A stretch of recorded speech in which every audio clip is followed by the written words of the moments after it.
શુભ દિને શુભ અવસરે ડોક્ટર જ્યોતિકર સાહેબ કે જેમણે એમના જમાનામાં MA PhD LLB અને કરેલી છે. એ નિવૃત્ત પ્રાધ્યાપક ઇતિહાસ વિભાગમાં છે. આ સાહેબનો એટલો બધો બહોળો અનુભવ છે કે જે આજના જમાનામાં જો યુવા વર્ગને બતાવવા જઈએ તો અમે પ્લેટિનમ કરતા પણ વિશેષ કામ કરેલું છે. આપ સાહેબને નમ્ર વિનંતી કરીએ છીએ કે આપનું સાહેબ જ્યાં જન્મ થયેલો છે, ક્યાં જન્મ સ્થળ છે આપનું પોતાનું વતન, એ ઉપર આપ પ્રકાશ. જો મારો જન્મ મહેસાણા જિલ્લાના સમો નામના ગામમાં, એક નાનું ગામ છે મહેસાણા જિલ્લાના સમો ગામમાં વણકર પરિવારમાં મારો જન્મ થયો. મારા મોસાળમાં આપણા રિવાજ મુજબ ડિલિવરી દીકરીની મોસાળમાં થાય એટલે મારો જન્મ. અને મારું ગામ એની જોડે આવેલું મહેસાણા જિલ્લાના વિજાપુર તાલુકાનું ગોજારિયા. ઓકે, હવે વણકર પરિવારમાં લાવવા તો વણકરનો વ્યવસાય હતો. એ વ્યવસાય પછી તો ધીરે ધીરે સરકારી ચોરકારીમાં તો પડી ભાગ્યો. એટલે મારા મા બાપ હતા એ અમદાવાદ, અને અમદાવાદમાં જમાલપુરની ચાલીમાં રહ્યા. અને મારા ફાધર મિલમાં ગયા, મારા બા મિલમાં ગયા, અને મિલના કર્મચારી તરીકે એમણે જીવન ગુજાર્યું. અને એમાં અમે બે ભાઈ હતા, મારા મોટા ભાઈ અને હું. અમને થોડા ભણાયા. મારા મોટા ભાઈ બહુ નહીં ભણી શક્યા કારણ કે અમારી પરિસ્થિતિ સારી નહોતી, એટલે એ મિલમાં ચડી ગયા. અને હું મેટ્રિક સુધી ભણ્યો. મેટ્રિક ભણ્યા પછી 1960માં મને એ વખતે નોકરી મળી ગઈ મ્યુનિસિપલ. મારા મેટ્રિકમાં ટકા સારા હતા, કોર્પોરેશન નોકરી. કોર્પોરેશન નોકરી કર્યા પછી ત્યાં જ BA થયો. કોર્પોરેટ નોકરીમાં જ MA થયો, અને કોર્પોરેટ નોકરીમાં જ LLB થયો. અને મીનવાઇલ મહા ગુજરાત થયું, અને 62-61ની અંદર આપણું સચિવાલય પોલિટેકનિકમાં આવ્યું. એટલે હું GPSCમાં એ વખતે જુનિયર આસિસ્ટન્ટ હતા. અત્યારે જે એસઓ કહે છે ને એ વખતે જુનિયર આસિસ્ટન્ટ, એટલે હું એસઓ તરીકે ત્યાં જુનિયર તરીકે સિલેક્ટ થયો. GPSCના ચેરમેન નાનોજી લેવા એટલે સિલેક્ટ થયો.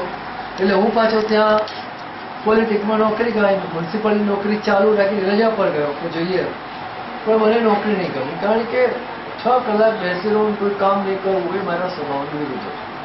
એટલે પાછો મ્યુનિસિપાલિટીમાં એકાદ વખત ટીચર તરીકે ગયો. મીનવાઇલ હું ગવર્મેન્ટ, ગુજરાત ગવર્મેન્ટના એજ્યુકેશન ડિપાર્ટમેન્ટ તરફથી હિસ્ટ્રીના લેક્ચરર તરીકે સિલેક્ટ. 1967માં આઈ જોઈન રાજકોટ જોઈન કર્યું Dharmendrasinh arts college. Dharmendrasinh arts કોલેજમાં હું 3 વર્ષ નોકરી કરી. પછી હું ગુજરાત કોલેજમાં મારી ટ્રાન્સફર થઈ. ગવર્મેન્ટ કોલેજમાં ટ્રાન્સફર થયા એટલે મારી ટ્રાન્સફર ગુજરાત કોલેજમાં. ગુજરાત કોલેજમાં મેં 10 વર્ષ નોકરી કરી. વળી પાછી 1 વર્ષ માની જામનગર નીકળ્યો, 1.5 વર્ષ જામનગર રહ્યો, અને પાછો હું ગાંધીનગર આવ્યો. અને ગાંધીનગરમાં 95 હું રિટાયર. બહુ સુંદર બાબત કરી, as a head of the department. બહુ સુંદર વાત કરી કે આપનો જે અભ્યાસ કરો તો શોર્ટ એસ્પેક્ટમાં જે ગમનને સાથે રાખીને આપ ચાલો છો. હવે આજના સંજોગોમાં બોમ્બેથી સ્પેશિયલ જે અભિયાન લઈને નીકળ્યા છે ભરતભાઈ ડાભી સાહેબ, અને જે વણકર સમાજને જે પસંદગી મેળવો કે જેનું મહત્વનું જે કેન્દ્ર છે કે મેરેજ બ્યુરો, એના નીતેશભાઈ ચાવડા સાહેબ નું એવું અભ્યાસ હતું કે ડોક્ટર જ્યોતિકર સાહેબ વણકર સમાજ. તો વણકર સમાજ તો ઠીક છે, પણ દલિત સમાજની અંદર જે ડોક્ટર બાબા સાહેબ આંબેડકર છે અને જેનું પ્રભુત્વ ધરાવે છે, પ્યોરલી આંબેડકરવાદી કે જેમની વિચારધારાને સાથે રાખીને ચાલે છે, તો આ વણકર સમાજ અને ડોક્ટર બાબા સાહેબ આંબેડકર સાથે જે પરિચય હતો અને વણકર સમાજનું શું મહત્વ હતું એના વિશે આપ. વણકર સમાજની બાબા સાહેબની વાત કરો તો ગુજરાતની અંદર, આપણે ગુજરાત પૂરતી જ વાત કરીએ. પહેલી વાત એક સમજી લો કે હિન્દુસ્તાનની અંદર વણકર સમાજ ક્યાંય અસ્પૃશ્ય નથી. હિન્દુસ્તાનમાં 2 જ્ઞાતિ, નેશનલ લેવલે વાત કરીએ તો 2 જ્ઞાતિ આખા હિન્દુસ્તાનમાં તમને મળે. એક વાલ્મીકી સમાજ અને એક રોહિદાસ સમાજ. બાકી જે અનટચેબલ કમ્યુનિટી છે એ દરેક સ્ટેટમાં જુદી જુદી છે. દાખલા તરીકે મહારાષ્ટ્રમાં હોય તો મહાર છે, બરાબર, તો આંધ્રમાં જાઓ તો માલીગા અને માડીગા છે, પંજાબમાં જાઓ તો ચોડા છે, યુપીમાં જાઓ તો જાટ આવશે અથવા જાટ છે. વણકર દરેક ઠેકાણે કોરી તરીકે કહેવાય છે, ઝુલાહા તરીકે કહેવાય છે. હિન્દુસ્તાનમાં ગુજરાત સિવાય ક્યાંય પણ વણકર કમ્યુનિટી અનટચેબલ નથી. એક વાત ક્લિયર? હવે અનટચેબલ નથી માટે તો જે અનટચેબલ જોડે જોડાવવું પડે. એટલે ગુજરાતમાં જેટલી અનટચેબલ જાતિ હતી એ બધાને જોડે જોડાયા એટલે આખું તમે કહો છો દલિત સમાજ થયો. વણકર, રોદાસવંશી, સેનમાં રાવત જેને કહીએ, બ્રાહ્મણ જેને આપણે ગરવા કહીએ, તુરી, બારોટ વગેરે નાળિયા અને છેલ્લે વાળી. ઠીક છે? આ બધાનું આપણે જે આપણી 13-34 જાતો છે એનું દલિત જાત થયું. આ એક દલિત જાત, દલિત વર્ગ કે જે કોઈ આ બધાને ભેગું છે. એક વાત. હવે આપણે વણકર કમ્યુનિટીની વાત કરીએ તો વણકર કમ્યુનિટી શરૂઆતથી ડોક્ટર આંબેડકર જોડે. ગુજરાતની વાત કરીએ છીએ, બીજાની વાત કાંઈ અનટચેબલ હતું. હવે શરૂઆતથી કેમ હતી? કારણ કે એ બહુ પ્રોગ્રેસિવ કમ્યુનિટી હતી અને ડાયનેમિક કમ્યુનિટી હતી. એ ડાયનેમિક કમ્યુનિટી પ્રોગ્રેસિવ કેમ બની કે ગુજરાતમાં મહારાજા સયાજીરાવ ગાયકવાડ એમણે ગુજરાતમાં હિન્દુસ્તાનની અંદર સૌથી પહેલા કમ્પલસરી પ્રાઇમરી એજ્યુકેશન મહારાજા સયાજી ગાયકવાડે 1883 કર્યું. 1883 કર્યું એટલે ફરજિયાત ભણવું પડ્યું. એટલે વણકરોને ભણવું પડ્યું. ના ભણો દંડ થાય, હાથી જતા પકડી લઈને બેઠ જતા. એ તો 2 આના 4 આના દંડ થાય. એટલે નિશાળમાં અમને જવું જ પડે. એટલે ગુજરાતની અંદર પર્ટિક્યુલરલી મહેસાણા જિલ્લો, ઉત્તર ગુજરાત આપણે કહીએ, એમાં એજ્યુકેશન વણકર કમ્યુનિટીને વધારે જાગૃતકોમાં એને લાભ લીધો. અને જાગૃત હતી, પ્રગતિશીલ હતી, ડાયનેમિક હતી. એટલે એ પ્રવાહોને જાણતી હતી અને પ્રવાહોને જાણતી હતી અને એટલે જ આંબેડકર સાથે જોડી. હવે તમે એમ કહો કે કેવી તમે કહી શકો કે જો બાબા સાહેબ આંબેડકરે સૌથી પહેલા 1924માં બહિષ્કૃત હિતકારીની સભાની સ્થાપના કરી. એમાં 4 વણકર એને ટ્રસ્ટમાં ટ્રસ્ટ થયું ક્યાં? બોમ્બેમાં. કોણે સ્થાપ્યું? ડોક્ટર આંબેડકરે. કઈ સાલમાં? 1924માં. જો પીરિયડ સમજો. જે વખતે જ્ઞાન કેટલું હતું, માધ્યમો ક્યાં હતા, સમાચાર ક્યાં હતા, આપણી પાસે છાપા ક્યાં હતા, આપણી પાસે રેડિયો ક્યાં હતો. પછી ક્યાં 4 જણા ટ્રસ્ટમાં લીધા. એક રાઘજી લેવા, શામજી નાનજી મારવાડી, શામજીના ભાઈ સામંત નાનજી મારવાડી અને ઝીણામોજી રાઠોડ. એક જ ટ્રસ્ટમાં 4. કરસન અને આપણા કેશવજી રણછોડજી વાઘેલા તો એના મેઇન ટ્રસ્ટ. સમજ્યા? હવે જો એક એટલે જાગૃત ખરા. સારું, બીજી વાત, ગાંધીજી એ સૌથી પહેલા અમદાવાદમાં આવ્યા. અમદાવાદ આશ્રમ બનાવ્યો, સત્યાગ્રહ આશ્રમ 1516, બરાબર? તો એમાં પણ એમને જે દીકરી દત્તક લીધી દુધાભાઈની લીધી. દુધાભાઈ આપણે એ પણ કરાતા. પછી ગાંધીજીને વણાટ ગુરુ જે કહેવાય રામજીભાઈ બળિયા, એ પણ એમના વણાટ ગુરુ. એ પણ કાંઈ એમના વણાટ ગાંધીજીને એમણે શીખવાડ્યું, બરાબર? હવે સહી આગળ દાંડી કૂચ સત્યાગ્રહ હિન્દુસ્તાનના ઇતિહાસનો એક જેને કહીએ ને માઇલસ્ટોન. દાંડી કૂચ સત્યાગ્રહ 1930માં જ, બરાબર? માઇલસ્ટોન. 79 એના સત્યાગ્રહ, 80 સમજો, 4 વર્ષ જમાય. 79માં 4. એક તો રામજીભાઈ, એમનો દીકરો અને એમનો જમાઈ રત્નાજી. જો સાંભળી લો, આપણે આપણા દીકરાને સત્યાગ્રહ મોકલીએ, બરાબર? સમજવા જેવી છે, આમાં કઈ લખેલું ન હોય, આપણે પોતે બુધી લો, પણ જમાઈને આપણે ના મોકલીએ. બહાર સરગત નીકળતું મારા છોકરાનું જવો તો ભલે, પણ મારે જમાય તો કહું ના, તમે ના જાઓ, આપણને જરા. પણ એમના જમાઈને પણ એમને એટલે 4 3 એક જ કુટુંબ. અને ચોથા લાલજી ભરૂચના. લાલજીપાલભાઈ. આ 4 જણા તમે વિચાર કરો, 80 ની અંદર 4 એટલે કેટલી પ્રોગ્રેસ. એટલે કોંગ્રેસ જોડે બી આ બધા હતા. મજૂર માધ્યમની સ્થાપના 1920માં ગાંધીજીએ કરી. એના પાયામાં પણ વણકરો હતા, કારણ કે મિલોમાં વણકરો હતા. કારણ કે જેટલા બી લગભગ મોટા ભાગના ઉત્તર ગુજરાતના જ હતા. એના પાયામાં કચરા ભગત એ ભરૂચના મહેસાણા જિલ્લાના. એના પાયામાં મોરદાસ વૈસ ઉમતાના મહેસાણા જિલ્લાના. એમના પાયામાં કેશવજી રણછોડજી વાઘેલા તો એનો સર્વ કરતા. એમ કહેવાય ને કે હોય નહીં આ મજૂર થાય. મજૂરોનું લવાજમ લેવા જેવું કે તકલીફ હોય.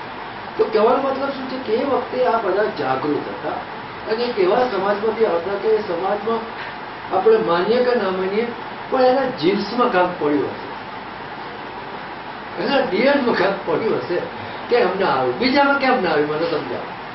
ચલો વાલ્મીકી સમાજમાં કેમ ના આવ્યું, રાવત સમાજમાં કેમ ના આવ્યું, ગૌરવ સમાજમાં કેમ ના આવ્યું? વાય ઓનલી એટલે એક પ્રોગ્રેસિવ જે હું કહું છું, હું એસ્ટાબ્લિશ કરું, મારી વાત નથી. અને ઇતિહાસમાં થોડા કે સમગ્ર તંત્રમાં આ લોકો આગળ અને એ છેલ્લા 20 વર્ષની પ્રવૃત્તિમાં સમગ્ર ગુજરાતની દલિત, હવે દલિત શબ્દ વાપરેલો, સમગ્ર ગુજરાતની દલિત પ્રવૃત્તિની લીડરશીપ માત્ર ને માત્ર વણકરો હશે.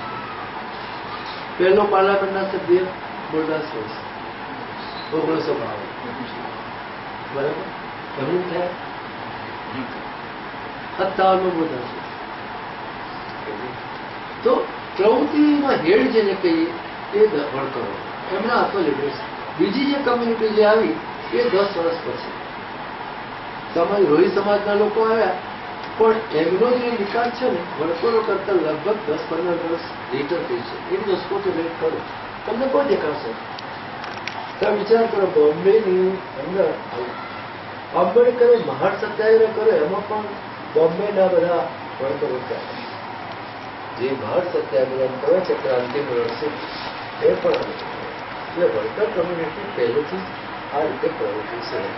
અને આજે જે આપણે કેટલા એને લીધે બીજી કમ્યુનિટી જોયા, પછી તો ધીરે ધીરે દરેક પ્રજામાં જાગૃતિ આવી. એક વાલ્મીકી સિવાય, વાલ્મીકીની જરા મોડા આવી, વાલ્મીકી સિવાય બધી પ્રજામાં જાગૃતિ આવતી ગઈને આપણે પછી તો એ લોકોએ દરેક મહામંડળો બનાવ્યા. તો મહાગુજરાત દલિત મહામંડળ, મહાગુજરાત દલિત સંઘ, આ રીતે જ સમગ્ર દલિતના ધ્યાનમાં રાખી દલિતોની જ વાતો કરી, દલિતોના હિતની વાતો કરી. અને અત્યાર સુધીમાં જે આપણો જે વિકાસ થયો છે એના પાયામાં આવી ગયો.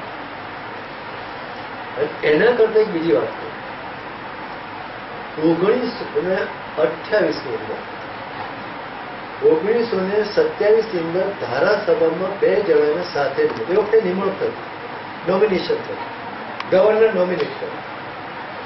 તો બોમ્બે સ્ટેટની હો, મુંબઈ પ્રોવિન્સ, મુંબઈ ઇલાકો, એ વખતે બોમ્બે ઇલાકો કહેવાતો, જેમાં ગુજરાતના 6 જિલ્લા, મહારાષ્ટ્રના જિલ્લા અને કર્ણાટકના 4 જિલ્લા, એમ ટોટલી 26 જિલ્લાની અંદર આખો બોમ્બે પ્રોવિન્સ. બોમ્બે પ્રોવિન્સની કાઉન્સિલ, લેજિસ્લેચર કાઉન્સિલ, અને એની અંદર 114 હતા. એમાં 2 નોમિનેટ કરવાના હતા. તો 2 ને એક જ દિવસે, એક ડોક્ટર આંબેડકરને અને બીજા પીજી સોલંકીને, બંને એક જ દિવસે સોગંદવિધિ કરી. શુક્રવાર 17 ફેબ્રુઆરી આ લોકોની સોગંદવિધિ, 2 ને એક જ દિવસ. અને એ હવે બીજી વાત કરું, તમે લોકો અભ્યાસી છો, તમે લોકો બધા ફરો છો, તમને ખ્યાલ છે બધી, જેને કહીએ ને તમારામાં ધગસ. હિન્દુસ્તાનના બીજા કોઈ સ્ટેટ કરતા, કોઈ પ્રદેશ કરતા ગુજરાતના દલિતોની સ્થિતિ કમ્પેરેટિવલી સારી છે. કમ્પેરેટિવલી આપણી સ્થિતિ સારી છે. સર તમે જાઓ, તમે યુપીમાં જાઓ, માણસ નથી ગણતા. આજની તારીખ ફોન તૂટે, જયારે ગુજરાતમાં તો શહેર કરતા બુમા બૂમ થઈ જાય, 1000 માણસો પહોંચી જાય તો સરકારના હાથ નાનો છે ને નહીં, સરકારમાં ધ્રુજી જાય. એટલે ગુજરાત અને લોકો બી વેલ સેટ. તમે જો ગુજરાતમાં કેટલી હાઉસિંગ સોસાયટી, બોમ્બે સ્ટેટની PWR 219 સ્કીમ, કયા બોમ્બે સ્ટેટની સ્કીમ કે દલિતો મકાન બાંધે શેડ્યુલ કાસ્ટના, તો એના 7,000 સબસિડી આપી, 3,000 સબસિડી આપી, 7,000 લોન આપી, ફલાણું ફલાણું. આપણે ગુજરાતમાં 500 સોસાયટીઓ થઈ રહી. તમે બોમ્બેમાં રહો છો, કેટલી સોસાયટી? 2 હા, ઝુંપડપટ્ટી જ ને, ઝુંપડપટ્ટી. સ્કીમા છે. આ સ્ટેટ છે અને આ જ લોકો છે. બરાબર. એટલે કમ્પેરેટિવલી ગુજરાતમાં વધારે વિકાસ થયો. અને એનો સૌથી જો કોઈનો શ્રેય હોય તો ડોક્ટર પીજી સોલંકી, પુરુષોત્તમ રાય ગોવિંદ સોલંકી, સુરતના વતની હતા. એમના વડવાઓ મુંબઈમાં વસ્યા. એમના ફાધર વેટરનરી ડોક્ટર જેવા ઇન્સ્પેક્ટર, જે જમાનામાં તો સામાન્ય ઘોડા ડોક્ટર કર્યા. પુરુષોત્તમ સોલંકી એ જમાનામાં ડોક્ટર થાય 1920.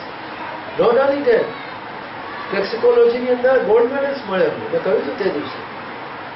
એ જમાના એમણે જુદા જુદા સ્ટેટમાં નોકરી કરી. સોલંકી એટલે પેલા રજપૂત કઈ નોકરી કરી, પણ આખરે ખબર તો પડી એટલે એમને ભાગીને આવવું પડશે. રત્નામતી એમને અને ડોક્ટર આંબેડકરને 1927 ફેબ્રુઆરીમાં નિમણૂક કરી. એ નિમણૂકથી 2 ધારાસભામાં સાથે રહ્યા. આ ડોક્ટર સોલંકીએ 1928 ઓક્ટોબરની 18 તારીખે હાઉસમાં ઠરાવ મૂક્યો. મેં એક કહ્યું સ્ટેટમેન્ટ કર્યું છે. હું દરેક સ્ટેટમેન્ટને પછી એને સપોર્ટેડ એવિડન્સ અથવા ઇન્ફોર્મેશન આપું છું તમને. ગુજરાતની કમ્પેરેટિવલી સ્થિતિ સારી છે, મેં સ્ટેટમેન્ટ કર્યું. કેમ? કોને ક્રેડિટ મળી જોઈએ એ વાત કરું. ડોક્ટર પીજી સોલંકીએ 1928 ઓગસ્ટની 18 તારીખે ઠરાવ મૂક્યો કે ભાઈ અમારી સ્થિતિ બહુ ખરાબ છે આ પ્રોવિન્સમાં. તેના માટે કમિટી ગઈ. અને એ વખતે હાઉસવાળાથી સમજદાર હતા.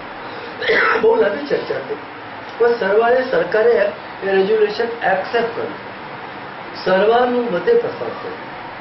114ની આ હાઉસ સોલંકી 113ને કન્વિન્સ કરી શકે. વાત સમજાય છે મારી વાત? 113ને કન્વિન્સ કરી શકશે. એ કર્યા. એ ઠરાવથી બોમ્બે પ્રોવિન્સમાં એક કમિટી સ્ટાર્ટ કરી. A.H. ઠાર IAS ઓફિસર હતા. A.H. ઠાર એવું તો તમને કર્યું. એ કમિટી નીકળી. એમાં સોલંકી, ડોક્ટર બાબા સાહેબ આંબેડકર અને ત્રીજા અમૃતલાલ ઠક્કર. નામ તમે એને ઠક્કર બાપા તરીકે, જેમની ઘણી મોટી સેવા છે. એ અમૃતલાલ ઠક્કર, ડોક્ટર સોલંકી, ડોક્ટર આંબેડકર અને બીજા 3-4 જણ આખા સ્ટેટમાં ફર્યા. અને એમણે એક્સ્ટ્રા એટલે સોલંકી ઠરાવ પાસ થયો. એના કારણે બેકવર્ડ ક્લાસ બોર્ડ નીકળ્યું. અને બેકવર્ડ ક્લાસ બોર્ડે નક્કી કર્યું, આ લોકો કમિટીએ નક્કી કર્યું કે ભાઈ આપણે જે શેડ્યુલ કાસ્ટ કરીએ છીએ એ પહેલા આપણા માટે ડિપ્રેસ ક્લાસ શબ્દ વપરાય છે. Depress class. પણ આપણે આ બધા જૂથનું નામ કયું આપ્યું કે આપણને જે શેડ્યુલ કાસ્ટનું નામ મળ્યું ને એમાં આ સોલંકીએ જે કમિટી ફોર્મ કરાવી એને કરાવી. એ કમિટીએ નોર્મ્સ નક્કી કરાવી 14 કે આ 14 નોર્મ્સમાં જે આવે એ અનટચેબલ અથવા શેડ્યુલ કાસ્ટમાં આવે. ગામને કોઈ પણ ભરે છે, સાર્વજનિક રહી શકે છે, મંદિરમાં જઈ શકે છે, ગામમાં મકાન મળી શકે છે, ચીજ વસ્તુ વગેરે બરાબર. અને એ નોર્મ્સ નક્કી કર્યા એને જ શેડ્યુલ કાસ્ટમાં લેવાય. અને એ રીતે આપણે જે શેડ્યુલ કાસ્ટની કમ્યુનિટી નક્કી કરી કે આ રિપોર્ટથી બેકવર્ડ ક્લાસ બોર્ડ નખાવ્યું. બેકવર્ડ ક્લાસ બોર્ડ બનાવ્યા પછી દરેક ઠેકાણે જિલ્લામાં બેકવર્ડ ક્લાસ ઓફિસર. કદાચ તમને ખબર નહીં હોય તો અમારા જમાનામાં સ્કૂલમાં અમને સ્કોલરશીપ મળતી. તો વર્ક ટીચર શું કે ચલો BCO માં થઈ જાઓ, કેટલા છો? એટલે પહેલા આપણને BCO સબ્જેક્ટ હતા. અમારા જમાનામાં સ્કૂલમાં કોલેજમાં BCનું લિસ્ટ આપો, BC કેટલા? શેડ્યુલ કાસ્ટ પછી આ સમાજ કલ્યાણ એ પછી સરકાર. એટલે એ પીજી સોલંકી જે BC ઓફિસરો નિમાયા એના કારણે આપણને BC ઓફિસર બનવાના કારણે મોટો ફાયદો થયો. અને ગુજરાતમાં આપણને સ્કોલરશીપ મળી. નિશ્ચિત મળ્યું, પછી બીજી વધારે એ મળ્યું, પછી તો મળતું જ ગયું ને પછી એ લાઈન પર આગળ વધારે સવલતો મળતી ગઈ. એટલે આ સોલંકીએ જે ઠરાવ મૂક્યો અને એને કારણે જે લાભ મળ્યા એને કારણે ગુજરાત બીજા પ્રદેશો કરતા વધારે વિકાસ કરી શકે. આ એક મૂળ વાત આવી છે. તો ગુજરાતની અંદર આ જાતની વણકરો છે. 52% આપણે લોકો છીએ ગુજરાતમાં. 52% વણકરો છે, 23% આપણે રોહિદાસ વસ્તુ છે અને બાકીના થોડા 1-2 છે. આ આપણી ટકાવારી છે.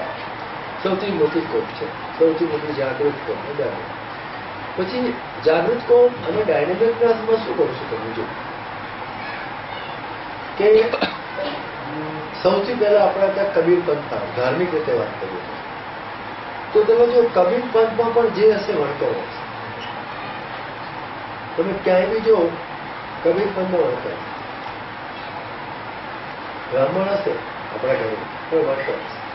પછી તે પછી તમે જુઓ કે પ્રણામી સંપ્રદાય, તો પ્રણામી સંપ્રદાયમાં તમે જો આખા સાબરકાંઠામાં વણકરો હશે. તે પછી અંગ્રેજ સત્તા આવી તો ક્રિશ્ચન થયા, તો ખેડા જિલ્લામાં જે ક્રિશ્ચન થયા એ વણકરો થયા. અને તે પછી આર્ય સમાજ 1874ની આસપાસ, તો આર્ય સમાજમાં પણ જે થયા એ વણકરો. જે હું તમને કહું ડાયનેમિક કહું છે. અને છેલ્લે આ બૌદ્ધ ધર્મ બાબા સાહેબની વાત કરી તો એમાં પણ વણકરો. આ હકીકત તમને મને ગમે કે ના ગમે, this is the historical fact. Nobody can deny. તમને ના ગમો પણ હકીકત છે, છૂટકો નહીં. બરાબર. એટલે ડાયનેમિક કોમ છે, જાગૃત કોમ છે, નવી વસ્તુને એક્સેપ્ટ કરે છે, સુધારા હવે આપણે બહુ સુંદર વાત કરી વણકર સમાજની. હવે ખરેખર આ દેશમાં વણકર સમાજની ઉત્પત્તિ જે થઈ તે વણકર સમાજની ઉત્પત્તિ ક્યાંથી કઈ રીતે? જો હવે આપણે દેશની વાત જવા દો, આખી દુનિયામાં વણકરની ઉત્પત્તિ ક્યાંય થઈ? આપણે બી વણકરની આખરે તો નાગા પડતા હતા, ચામડા પહેરતા હતા. એટલે જેણે પહેલું કર્યું એ વણકર જ કહેવાય ને. પછી યુરોપમાં હોય કે અમેરિકામાં હોય કે આપણા અમદાવાદમાં હોય, લુગડા કોણે પહેરાયા? આપણે લુગડા આપણે પહેરાયા. આપણને અનટચેબલ ગણે એનું કારણ શું? હવે એ એક સંશોધનનો વિષય છે. એટલે તમારા નોલેજ પ્રમાણે કહું, હું તમને કહું, એ એક જુદી આખી એના પર ડિફરન્સીસ છે. પણ કહું હું બાબા સાહેબનો અનુયાયી તરીકે જુદી વાત કરું. એટલે આમ તો પહેલા કર્મમ ઋષિ જે હતા એને રૂ શોધ્યું, ગુરુમાંથી તાર શોધ્યું, એટલે એ આપણા આદ્ય પુરુષ કહેવાય. અને ત્યાર પછી તાર શોધ્યો એટલે આપણે પછી એમાંથી વણવાનું શીખ્યા. દરજીડા પણ પક્ષી પાસે ખોટું કહું એમાંથી આપણે શીખ્યા. આખર તો માણસની હાથ ખુલ્લી હોય ને એમાંથી પછી આપણે વણવાનું શીખ્યા. એનો માળો કેવો બનાવે છે, અદભુત બનાવે છે, વણકર છે તો પેલો દુનિયાનો વણકર. એટલે આ રીતે વણકરની ઉત્પત્તિ હવે આપણે ક્યાંથી થયું હશે કહેવાનું મુશ્કેલ છે. એમ તો આપણે એમ કે છે કે મેઘ મુનિ આપણા હતા, એ આપણા આદ્ય હતા, એના પરથી આપણે મેઘવાળ કરીએ છીએ. પછી કેટલા એમ કે છે મેઘ દારૂ ઋષિ હતા અને એના પરથી આપણે મેઘ, આપણા માટે મેઘવાળ શબ્દ વપરાય છે. આ વણકર તો બહુ લેટેસ્ટ શબ્દ છે, પણ પહેલો મેઘવાળ શબ્દ. આજે બી સૌરાષ્ટ્રમાં જોવું ને તો મેઘવાળ શબ્દ. મેઘ ધારું એટલે મેઘની જેમ, મેઘની ધારાની જેમ વરસનારા, દાન આપનારા, એટલે બી આપણે કહીએ છીએ. આજે બી વણકર કમ્યુનિટીના જીન્સમાં તમે જુઓ તો દાનની પ્રવૃત્તિ, કોઓપરેટિવ પ્રવૃત્તિ એ રહેવાનું. તમે હું તમને કહું છું, તમે ગામડામાં રહ્યા હશો તો તમને ખ્યાલ મારી વાતમાં આવશે. જો આપણા ઉપર ઘરો ખરા, આપણા ઉપર બાવા ખરા, આપણા ઉપર રાવત ખરા, નટ આપણા ઉપર ખરા, તુરી આપણા પર ખરા. આ બધા આમ કરનાર છે. ખોટું શું? મજૂરી આપણી બે મહેનતની મજૂરી માટી ખોદો તો આજે રોટલો મળી તો કઈ નહીં, મહેનત. છતાં આટલી બધી કમ્યુનિટી આપણા ઉપર આશ્રિત હતી અને આપણે એમને નભાવતા. આ પેલા શું આપણા વહીવંચા શું ગોળીઓ શું બધા ઘણા હતો, થોડા તમને સર આ બધા આપણા ત્યાં આવતા. તમે ગામડામાં રહ્યા હોય ને તો ખબર હશે કે કોઈ આવે, માગણ આવે, સાધુ આવે, નટ આવે તો તરત જમવાની વાત શું હોય, ભાઈ જો આજે વારો ક્યાં છે કે પેલા વાવામાં જા, આજે અજવાળ્યું છે તો પેલા વાવામાં છે, અંધાર્યું છે તો આ વાવામાં જાય. કોના ઘરે કે ભાઈ ચાવડાના ઘરે છે, ત્યાંથી અટવી જાય પ્રાપ્ત. જો સિસ્ટમ જો એને સિસ્ટમ ગોઠવી રાખી છે. એમાં પેલો ઘરધણી ના પાડે જ નહીં, હા ભાઈ આજ મારો વારો છે, આટલાથી અટક્યું છે, હવે પછી બીજાનો વારો. તો એ બધી સિસ્ટમ આપણે કોને મળશે? જે આપણા ઉપર હતા. એટલે આપણે પહેલેથી આ કામ કરતા રહ્યા છીએ અને એને કારણે ગમે તે કારણે આપણો વિકાસ જે સમજો એ બી થયો. તમે હવે હનુમાનનું નામ લીધું એટલે કહું છું કે આવા સારા કામ કર્યા હશે એટલે આપણો વિકાસ થયો. બહુ સુંદર બાબત કરી. હવે ઇતિહાસ એવું કહે છે કે એટલે આપણી ઉત્પત્તિ માટે આ છે. હવે ભરતભાઈ ડાબીએ જે વાત કરી ને એમણે જો સવાલ હતો કે ઉત્તર એ બહુ અઘરો સવાલ છે. હવે એમને ઇન્વોલ્વ ના કરું ચૂક ના લાગે ને. જો સાહેબ એક તો વાત એવી છે કે પેલી 4 જાતો ઉત્પન્ન થઈ. હા પૂછ્યું. હવે આપણે વણકર સમાજની વાત કરીએ તો ઇતિહાસ એવું કહે છે કે ઝાંસીની જે રાણી હતી અને જે ઝલકારીબાઈ હતી એ હકીકતમાં વણકર હતી. કોઈ હા બરાબર છે, બોલો. એ વણકર હતી એ જાણવું. તો એ વણકર હતી તો ઇતિહાસમાં જે એની જે હોવી જોઈએ તો એનું નામ કેમ અમરનાથ? હવે જો એવા તો બધા ઘણા છે. જો મારો તમે થીસીસ મને પબ્લિશો આ પણ જે નેગ્લિટ અવર હિસ્ટ્રી, આપણા ઇતિહાસને એમણે નેગ્લેક્ટ કર્યો છે. આપણે જાણે કશું કર્યું જ નથી ને બધી ઊંઘ એમણે બળી કરી. આ દુનિયામાં બધું મેં તમને કહું ને 30ના દાંડી કૂચમાં આપણા 4 હતા. તોય તમે એમની જ વાત ક્યાંય નામ લખાય છે? તમે જો આ ટ્રેજરી છે એટલે આપણા ઇતિહાસને એમણે અવગણ્યો છે. ઓલવેઝ તે નેગ્લેક્ટ કર્યો. એટલે પછી ઝલકારીબાઈ હોય કે માતાજીનું હોય, આ બધા ટેક્ટર કરે છે. માતાજીને જ કઈ વાતો કાંકરીના ના મારીએ, મેળાના મારીએ. માતાજીને પેલાને મેળો મારી તારાને ટણી ચડીને એમ જાય. તમે 1857માં પેલો બળો કોને કર્યો? મંગળ પાંડે. બીજું જાણી આપણે કઈ દેખાતું જ નથી.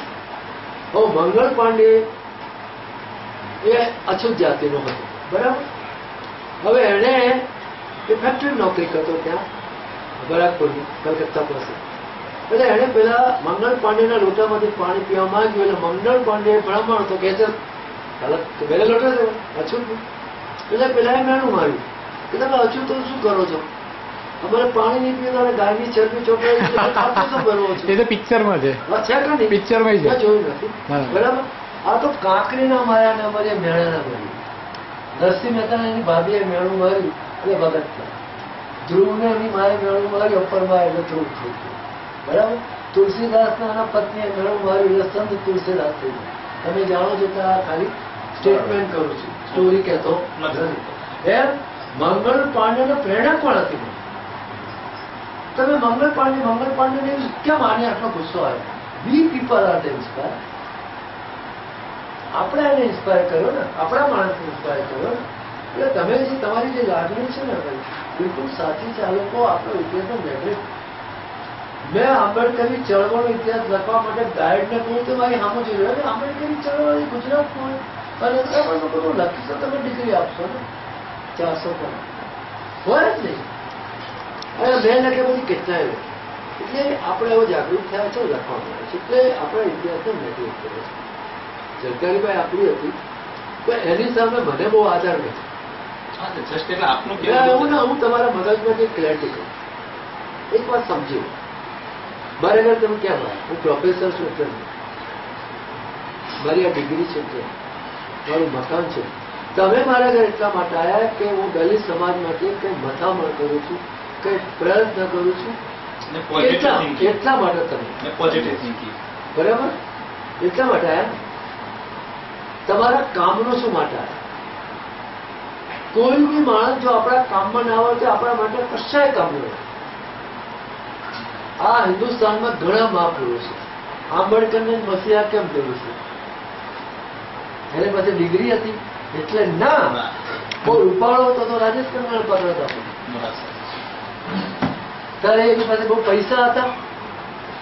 પૈસા હતો તો આપણે આવા અંબાણીને પકડતા ના સાહેબ. એ ગરીબ હતો, પૈસા નહોતા, એની પાસે ડિગ્રી હતી એટલા માટે નહીં, રૂપાળો એટલા માટે નહીં. એણે આપણા માટે આખું જીવન જજુમ્યું, આપણને આ સ્થિતિએ લાયા માટે બસ્યા. સમજ્યા? આ દેશનો વડોપ્રધાન નહીં એટલે નહીં. એ આંબેડકર પ્રધાન ના થયો તો આપણે માનો, તેના ડિગ્રી ના આવતો આપણે માનો. સમજ્યા? એટલે થિયરી આ છે, કોણ આપણે ઉપયોગી છે ને આપણા માટે કોણ મરી ચૂક્યો છે એનો રિસ્પેક્ટ થયો. હું જલકારીભાઈને મને ઘણા કન્સેપ્ટ ક્લિયર નથી એટલે હું ઘણાને કહું છું. જલકારીભાઈ શહીદ થઈ, મરી ગઈ, બહાદુર હતી, 5 હાથ પૂરી હતી, બહુ રૂપાળી હતી, ઊંચી હતી, કપૂર. કોના માટે મરી ગઈ? મિતેશ ચાવડા માટે, સક્સેના માટે, ભરત ડાભી માટે ના સાહેબ. બીજી જોતી એની રાણી માટે મરી ગઈ. મારા સાહેબ એ આપણા માટે શહીદ નથી થઈ, વીરમાં આપણા માટે શહીદ થઈ. Compare this thing. Concept clear થવા જોઈએ. તમે લઈને બધા ફરો છો પણ એમાં આપણું એ આપણી હતી એટલું જ નહીં. આપણી માટે શું કર્યું કઈ તમે સમજો. તમે બધા અમારે પેલા બામસેર પડા લઈને બનો છો, હું મજા વગર પેલા એકલે લખ કરવા મજા વગર. એના રાજા માટે, એના રાજાનો ફરો. એક પન્ના નામની દાસી હતી. પેલા રાજાના બાળકને એને બચાવી. ખબર છે? રાવ નવગણની વાત તમે સાંભળો છો. પેલા રબારીએ એનો છોકરો આપી દીધો, કાપી નાખ્યો. રાવ નવગણ કોના માટે? એના રાજ માટે, એના રબારી માટે. એમ જલકારીભાઈ આપણું આગળ છે. માથું નમે, બાજુ હતી, વિરાંગના હતી, પણ કોના માટે મરી? એના રાજ માટે. એની વફાદારી રાજની હતી. રાજવાળા એનો પૂતળું મૂકે તોય નથી મૂક્યું. રાજવાળા મૂકે, આપણે મૂકવાનું વાત કરે. ચલો આપણે બહુ સુંદર વાત કરી કે આપણે કેવું એવું કાપવું તો કાપી નાખી. ના ના ના ના સાહેબ વાત એવી છે કે ગ્રંથોએ કરી છે, ગરબડને વાત ન કરીએ કે ખરી પૂજાય તે પૂજો આ છે ધર્મની. એટલે જે લોકોએ જે તે સમયમાં જે તકે તે આપણા માણસો એ સમયમાં એક્ટિવ નહોતા અને એ લોકોએ આપણો ઇતિહાસ લખ્યો નથી. એ વખતે આપણો ઇતિહાસ કેમ લખ્યો? એક તો આપણામાં આખા હિન્દુસ્તાનમાં ઇતિહાસની કન્સેપ્ટ હતો. આપણા ઇતિહાસની વાંચવાનો, હિન્દુસ્તાનનો ઇતિહાસ બી લખવાનો. એ બુદ્ધનો જન્મ થયો ત્યાંથી શરૂ થાય છે, પહેલા ઇતિહાસ નહોતો. કારણ કે આપણા દેશમાં ઇતિહાસનો કન્સેપ્ટ, ઇતિહાસની ચેતના. આપણે તો ભૌતિકવાદમાં માનતા આ ઇતિહાસ શું લેવા? આપણે તો ઇતિહાસ મરી જવાનું છે, સ્વર્ગ જવાનું છે, મોક્ષ મેળવવાનું છે, તપ કરવાનું છે, આત્માનો ઉદ્ધાર કરવાનો છે, એમાં જ આપણે. એટલે કોઈ ઇતિહાસ એમના માટે તો નકામી વસ્તુ. આ આખો કન્સેપ્ટ વેસ્ટર્ન થયા. એટલે એમનો ઇતિહાસ ના હોય, આપણો તો હોય જ છે. એટલે આપણે તો અભણ હતા. આપણી પાસે કોઈ ડોક્યુમેન્ટ આપણે સંગ્રહ નથી. આપણે કોઈ ડોક્યુમેન્ટ સંગ્રહ નથી. આપણા માણસો કોઈ ડાયરી લખી નથી. મહાદેવભાઈ દેસાઈ ડાયરી લખી, બધું મળે. આપણે ગાંધીજી જોડે 25 જણા રહ્યા, કોઈ ડાયરી લખી નહીં લખી શકે. એમની પોતાની બી ડાયરી લખી. એટલે આપણો ઇતિહાસ આ રીતે મુશ્કેલી. સાહેબ, આપણો આટલો બધો પ્રેસ્ટિજિયસ બેકગ્રાઉન્ડ હોય, સમોર રિસ્પેક્ટેબલ બેકગ્રાઉન્ડ હોય, તો આપણે શિડ્યુલ કાસ્ટમાં આપણે અસ્પૃશ્યતામાં કેમ જાણીએ છીએ? તમે ઇતિહાસવાદી છો એટલું તમને કે એને 2-3 છે કારણો છે. એક આજે હિન્દુત્વવાદ એવું કહે છે કે જે લડાઈમાં લડ્યા મુસલમાનો સામે હારી ગયા એટલે એમને હલકો વ્યવસાય, અભંગીનો એ વ્યવસાય સ્વીકારી છે, એમને હલકા. એક એ છે. એ આ કન્સેપ્ટ આ લોકોનો છે, RSS. બીજો કન્સેપ્ટ આપણે બાબા સાહેબ છે. એમણે કહ્યું કે બધા વડપણો બહુ જ હતા અને કોઈ નતું. આજે બી આપણામાં એ સંસ્કારો છે. તમે કદાચ નહીં ભરતભાઈ જાણશે એપિસોડ, જો આપણા પર એપિસોડે કેટલા જણા સાધુ આપણા પર ખરાબ આવા ચોરી આપણા પર ખરા, ગરુ આપણા ઉપર ખરા, શહેરનો આપણા પર ખરા, બારોટ આપણા ઉપર ખરા, આ બધી કોમો આપણા પર.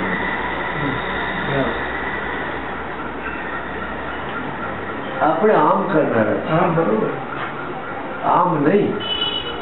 સમજાય છે?